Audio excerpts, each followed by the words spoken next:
lang na. Okay lang natin yan para i-test yung aming gagawin. Para marami akong magawa.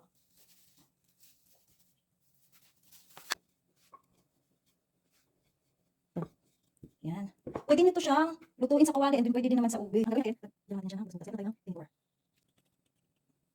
Magawin tayo ng sauce. Sa mixing bowl, naglagay lang ako ng 1 and 2/3 cup ng warm water. Tablespoon ng yes. 4 cup ng sugar. Tapos ay haluin lang natin ito ng maigi. Add rin pala ako dito ng 5 cups ng all-purpose flour.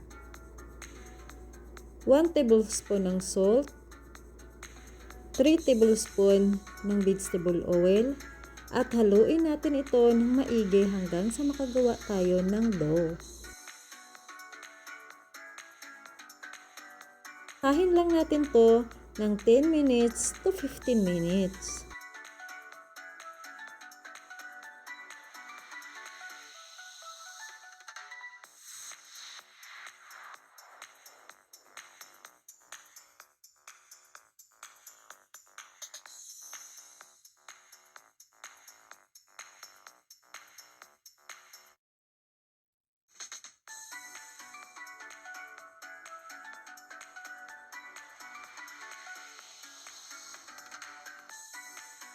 Tapos nating namasa ang ating dough, pwede na natin tong i-rest ng 1 hour o hanggang sa umalsa ang ating dough.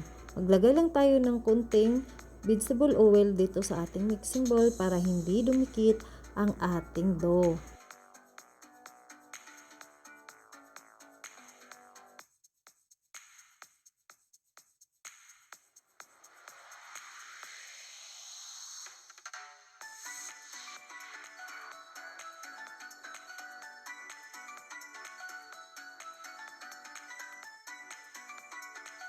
At pag umalsa ng ating dough, ang gagawin natin, susuntok-suntukin lang natin to para ma-release ang hangin. At pagkatapos ay, atin lang itong masahin saglit at hiwain natin ayon sa laki na gusto nyo.